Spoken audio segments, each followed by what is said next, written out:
Hola, ¿qué tal? Ahora les traigo unas preguntas para ateos.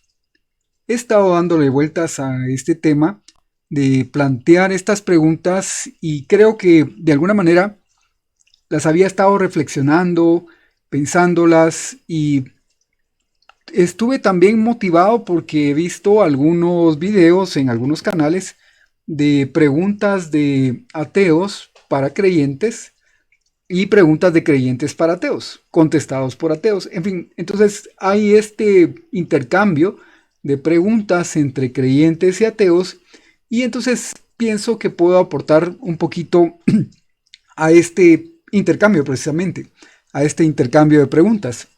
Y las preguntas que traigo son cinco y las voy a resumir ahorita, ahora en este primer slide, en esta primera diapositiva. Están ahí planteadas las preguntas, pero también voy a explicar cómo quisiera que las respondiera. Muy bien, las preguntas son las siguientes, son cinco. La primera, ¿es la religión un resultado de la evolución? La segunda, ¿es válido el razonamiento sobre la impunidad garantizada? Ya voy a explicar en su momento a qué me refiero con este razonamiento sobre la impunidad garantizada. La pregunta 3: ¿debería permitirse un tratamiento para eliminar la empatía? Es una especie de experimento mental que voy a proponerles que incluye esta pregunta. ¿Debería permitirse un tratamiento para eliminar la empatía? La pregunta 4: ¿hay justicia en el universo? Esta puede parecer como muy clara en su planteamiento. En la respuesta quizá no esté tan clara.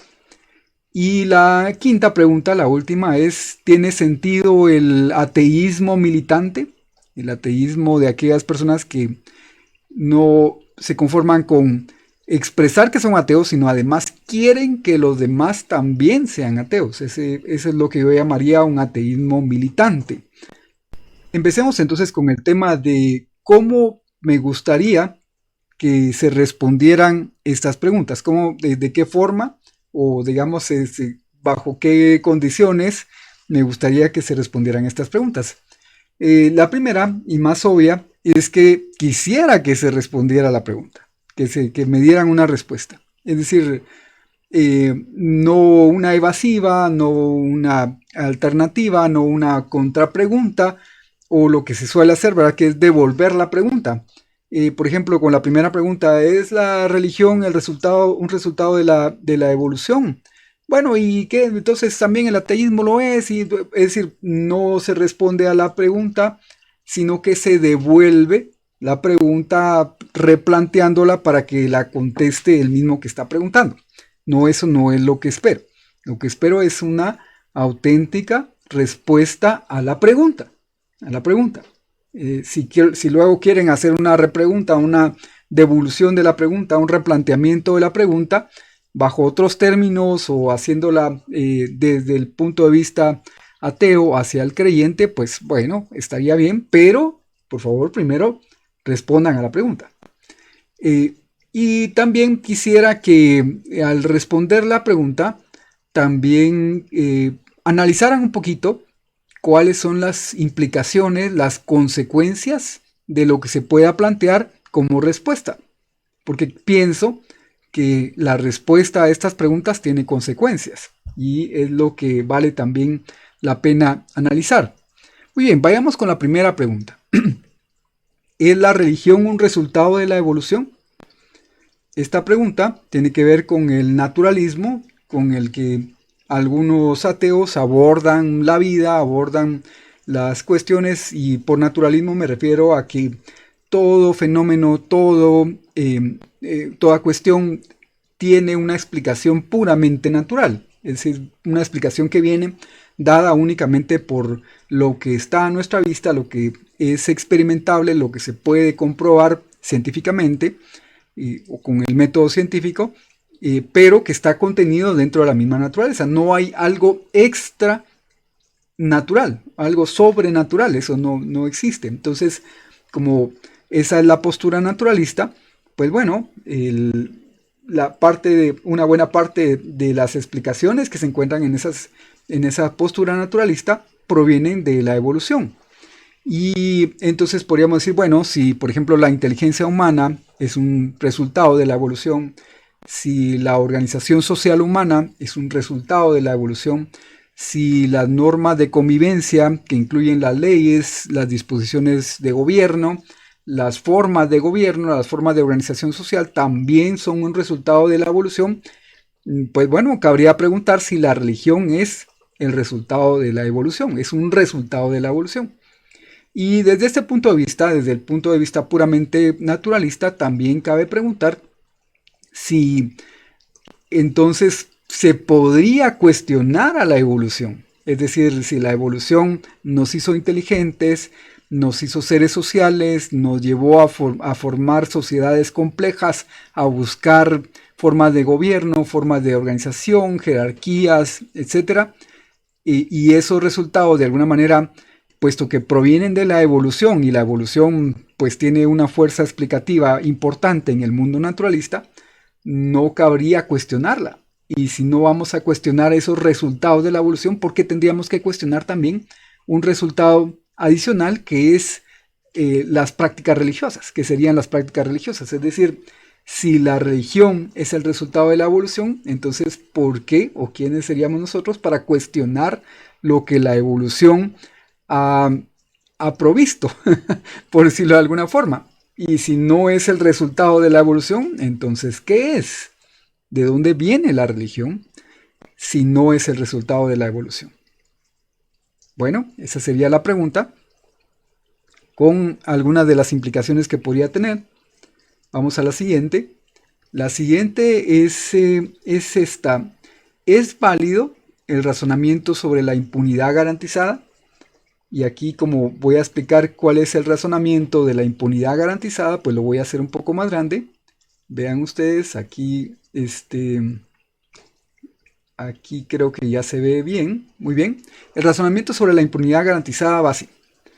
Si luego de la muerte no hay nada, creo que la postura de la mayoría de ateos o la totalidad de los ateos probablemente, entonces todo crimen no castigado en vida queda impune. Es decir, si después de la muerte no hay nada, entonces todo crimen no castigado en vida queda impune. Si un criminal, ese sería, bueno, esto que acabo de leer hace un momento es como la primera premisa. La segunda sería, si un criminal se quita la vida antes de ser castigado, todos sus crímenes quedan impunes. Si un criminal se quita la vida antes de ser castigado, todos sus crímenes quedan impunes. ¿Por qué? Porque, bueno, pues luego de la muerte no hay nada, entonces todo crimen no castigado en vida queda impune. Muy bien, aquí viene el razonamiento sobre la impunidad garantizada. Supongamos que hay un ateo que está convencido de esta impunidad garantizada, la impunidad del criminal, que puesto que quiere conservar su impunidad, se quita la vida antes de cualquier posibilidad de castigo. Un ateo entonces convencido de esta impunidad garantizada puede decidir vivir cometiendo la mayor cantidad de crímenes para su propio beneficio, engaño, robo, violencia, fraudes, bueno, cualquier cantidad de crímenes que siempre resulten en su propio beneficio para hacerlo rico, para hacerlo pues llenarse de bienes, engañar a los demás, divertirse con los demás, en fin, o sea, encontrar cualquier tipo de satisfacción o gozo en los demás, digamos a costa de los demás, sin reconocerle ninguna retribución, etcétera. Este ateo convencido de esta impunidad garantizada puede decidir entonces vivir cometiendo la mayor cantidad de crímenes para su propio beneficio, porque está la perspectiva de que si va a ser castigado por esos crímenes, va a tratar incluso de que no descubran, incluso de que ni siquiera sospechen de que es un criminal, ¿verdad? Porque esa sería como la forma más óptima de vivir de esta manera, porque entonces podría cometer crímenes y los demás tal vez ni siquiera podrían sospechar que los está cometiendo. Eh, y si acaso alguna vez lo llegan a descubrir y si acaso ya está próxima la posibilidad de castigo para él, entonces se podría quitar la vida, porque eso efectivamente garantiza su impunidad. y puesto que después de la muerte no hay nada, pues entonces su impunidad la conserva perfectamente. Muy bien, entonces este ateo decide vivir de esa manera. Y muy bien, la pregunta es, ¿habría error o se le podría reprochar algo si decidiera vivir de esa manera? ¿Habría error o se le podría reprochar algo si decidiera vivir de esa manera? Muy bien, esa es la pregunta. Ese es el razonamiento sobre la impunidad garantizada, que bueno, pues yo pienso que se sigue lógicamente a partir de la idea de que después de la muerte no hay nada, no se sigue nada. Entonces, todo crimen no castigado en vida queda impune. Esa sería como la premisa. Luego, si un criminal se quita la vida ante la perspectiva del castigo, entonces sus crímenes quedan impunes. Un ateo puede decidir vivir cometiendo la mayor cantidad de crímenes para su propio beneficio, tratando siempre de que no lo descubran, tratando de engañar a los demás, incluso que crean que es una persona honesta, y ante la perspectiva de castigo que se podría aproximar en cierto momento de su vida, pues simplemente se quita la vida y impunidad garantizada. ¿Habría error en esa forma de razonamiento? ¿Se le podría reprochar algo? Muy bien, vamos con la siguiente pregunta. La siguiente pregunta es la 3. ¿Debería permitirse un tratamiento para eliminar la empatía? Aquí de nuevo voy a hacer un poquito de zoom para explicar un poco más qué es a lo que me refiero por eliminar la empatía. Vean ustedes, la empatía es esta cualidad humana, esta característica que nos hace de alguna manera sentir lo que los demás también sienten. Coloquialmente se dice ponernos en los zapatos de los demás, pero pienso que va muchísimo más allá. Es una sintonía de padecimientos, una sintonía de alegría. Si la persona que vemos está alegre, está, digamos, gozando, pero también es sintonía de sufrimiento si la persona que vemos, con la que estamos tratando de ser empáticos, está sufriendo. Entonces, esta empatía nos causa sufrimiento ante el sufrimiento ajeno. Esta empatía nos causa sufrimiento ante el sufrimiento ajeno. Entonces, supongamos que hay alguien que inventa un tratamiento del tipo que sea, puede ser una pastilla, puede ser una operación, puede ser lo que sea, que elimina la empatía. Y entonces está garantizado que va a eliminar ese sufrimiento que proviene de la empatía. Y aquí vendría una subpregunta de esta, ¿verdad? Y es, ¿sería objetivamente malo aplicarse ese tratamiento? Vean que lo único que haría el tratamiento, esto es una especie de experimento mental, ¿verdad? Lo único que haría el tratamiento sería eliminar la capacidad de empatía. Todo lo demás lo dejaría tal y como está, es decir, la capacidad de gozar, la capacidad de sufrir, pero bueno, ante el dolor, ante el propio dolor, quiero decir, ¿verdad? Simplemente el dolor de los demás ya no nos causaría ningún problema. Y dense cuenta, estimados ateos, que pues si el sufrimiento de los demás es lo que nos causa algún sufrimiento, ya solamente nos quedaría eliminar todo sufrimiento que venga, por ejemplo, pues no sé, de golpearse con un martillo al estar clavando un clavo, por ejemplo, ¿verdad? Es decir, los sufrimientos que de verdad podamos sentir en nuestro propio cuerpo, es lo que haría una persona que elimina la empatía, ¿verdad? Pero técnicamente, pues, no tiene por qué haber nada malo en eliminar la empatía. Es decir, lo único que va a pasar es que ya no vamos a sufrir con el sufrimiento de los demás, ya no nos vamos a tener que preocupar por el sufrimiento de los demás. El mundo puede estar ardiendo a nuestro alrededor, todos pueden estarse muriendo de hambre o teniendo dolores terribles o padeciendo una pobreza extrema, que a nosotros nos sería, a la persona que se aplique este tratamiento, quiero decir, ¿verdad? Le sería completamente indiferente y solo tendría que preocuparse por sí mismo. Y obviamente conserva su capacidad de gozar, de sentir placer, por ejemplo, al comer o al descansar, etcétera. Bueno, este tratamiento, aplicarse este tratamiento, sería objetivamente malo, de alguna manera, con algún criterio. Y si es objetivamente malo, ¿cuál es el criterio bajo el cual estamos diciendo que es objetivamente malo? ¿Cuál es el criterio bajo el que se juzga que es objetivamente malo? Bien, esta sería la pregunta. Espero que se entienda a lo que me refiero. Y si no, pues en algún momento podemos discutirla de alguna manera. Vamos con la pregunta 4. La pregunta 4 bueno, tiene que ver con la justicia. La pregunta es, ¿hay justicia en el universo? Y bueno, es una pregunta muy sencilla, es una pregunta muy simple, muy directa. Y voy a hacerle zoom de nuevo. ¿Hay justicia en el universo? Porque si no hay si hay justicia, si hay justicia supongamos que el universo es perfectamente justo, retribuye los esfuerzos de alguien, retribuye los méritos que cada persona vaya teniendo. Entonces, bueno, pues diríamos, bueno, si de verdad el universo es así de justo, no hay razón para preocuparnos por las creencias de los demás, porque a fin de cuentas, si alguien es creyente, es ateo, cree en Dios, cree en Buda, tiene una religión de cualquier tipo, quiero decir, ¿verdad?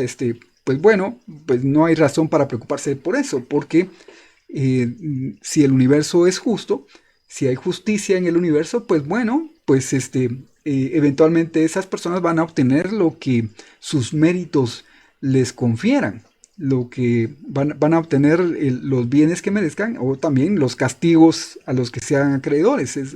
Eso es lo que yo entiendo por justicia, que cada quien obtenga lo suyo. Y si lo suyo es un castigo, pues que lo obtenga. Si lo suyo es un bien, pues que lo obtenga, que lo conserve, que lo disfrute.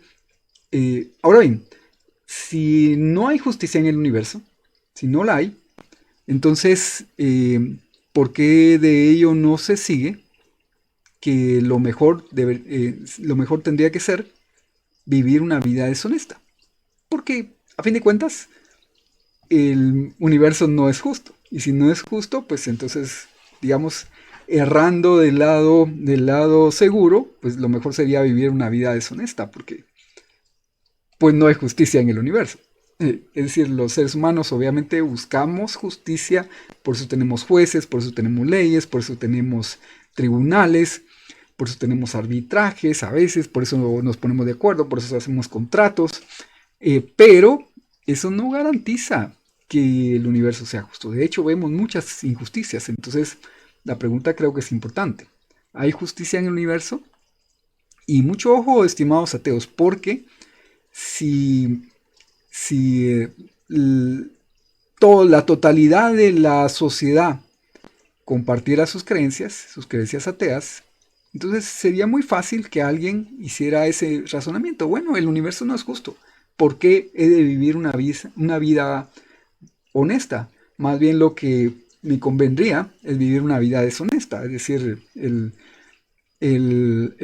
pues la lógica racional más pura nos diría que hay que vivir una vida deshonesta. Entonces, la pregunta obviamente también implica qué llevaría a una sociedad donde todos son ateos a vivir vidas honestas.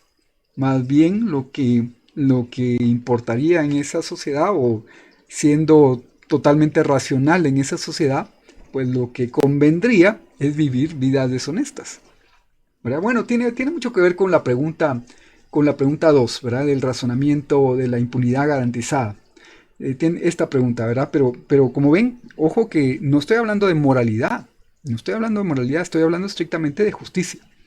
Y no estoy hablando de moralidad porque, bueno, pues no estoy preguntando de dónde podría venir una moralidad. Si quieren hablar de dónde podría venir una moralidad en una sociedad que es plenamente atea, pues bueno, sería interesante escuchar esa pregunta, pero la pregunta sobre la justicia en el universo, sobre si el universo es justo o no lo es, persistiría. Así es que esa es la que hay que contestar. Muy bien, vamos con la pregunta 5. La pregunta 5 bueno, pues es así. ¿Tiene sentido el ateísmo militante? Ah, perdón, aquí no, ya no puse las explicaciones que quería poner, dejé las explicaciones de la pregunta anterior. Bueno, pues explico qué entiendo yo por ateísmo militante. Bueno, el ateísmo militante es el ateísmo de aquellas personas que no están conformes con solamente no creer, sino que además quieren que los demás no crean. Es decir, que los demás no sean creyentes, ni teístas, ni tengan fe, ni piensen en Dios, ni nada, sino que sean así como ellos, ni tampoco sean agnósticos, sino que también sean ateístas. Es decir, el ateísta militante siente, podríamos decir, ¿verdad?, que tiene una especie de misión por la cual debe de alguna manera pues convertir a todos los demás, a todos sus congéneres, a todo el resto del mundo en ateos. Y bueno, a mí esta postura de ciertos ateos, perdón, me parece un poco graciosa, pero francamente, porque a fin de cuentas la perspectiva de vida de un ateo pues es igual que la de los demás, 80 años, 90 años, quizás 100. eh, y bueno, en esa vida probablemente no va a lograr conseguir esa, por mucho que sea militante al extremo en su ateísmo o por mucho que ejerza esa misión de convertir a todos los demás en ateos, pues no lo va a lograr, ¿verdad? Es decir, la fe, las creencias, la religión está tan arraigada en los seres humanos que no lo va a lograr. Entonces, en primer lugar, pues no tiene esperanza de conseguirlo. Entonces, es decir, ¿por qué yo querría ser militante de una causa que no tiene, que nunca va a conseguir su objetivo? De una causa que no tiene esperanza. ¿Verdad? ¿Por qué querría yo ser militante de una causa que no tiene esperanza? Entonces, a los ateos militantes me interesaría saber por qué, de dónde su militancia, de dónde su interés. Y lo segundo es que, bueno, pues luego de esa vida, de esos 100 años, pues en los que quizá a los 90, a los 80 vaya consiguiendo algún resultado y entonces el mundo ya sea un poco mejor, pues le van a quedar 10 o 20 años de vida en los cuales va a poder disfrutar de un mundo mejor porque ya consiguió que haya más ateos. Bueno, pues en todo caso se va a morir luego y después como veíamos en una de las primeras preguntas, para los ateos luego de la muerte ya no hay nada y entonces pues no va a pasar nada, es intrascendente que logre o no logre conseguir que todos se vuelvan ateos, es intrascendente. Para la persona que es ateo militante es intrascendente si logra o no logra algún resultado, que lo más probable es que no lo va a lograr en su vida. Entonces, esta intrascendencia, pues, mm, hace aparecer el ateísmo militante como una cuestión sin sentido. Entonces, ¿por qué, aún así, cuando no tiene sentido lógico el ser ateísta militante, hay ateístas militantes? ¿Por qué los hay? Muy bien, como ustedes ven, se trata de 5 preguntas, perdón, porque en esta yo seguramente estaba editando la presentación y seguramente dejé sin escribir las ideas que tenía en el último slide sobre el ateísmo militante, pero bueno, yo creo que lo expliqué lo mejor que pude, así es que espero que lo puedan responder. Aquí están las 5 preguntas, de nuevo como para cerrar el video. Estas 5 preguntas para ateos. ¿Es la religión un resultado de la evolución? La 2. ¿Es válido el razonamiento sobre la impunidad garantizada? La 3. ¿Debería permitirse un tratamiento para eliminar la empatía? La 4. ¿Hay justicia en el universo? Y la 5. ¿Tiene sentido el ateísmo militante? Estimados amigos, espero sus respuestas. Gracias.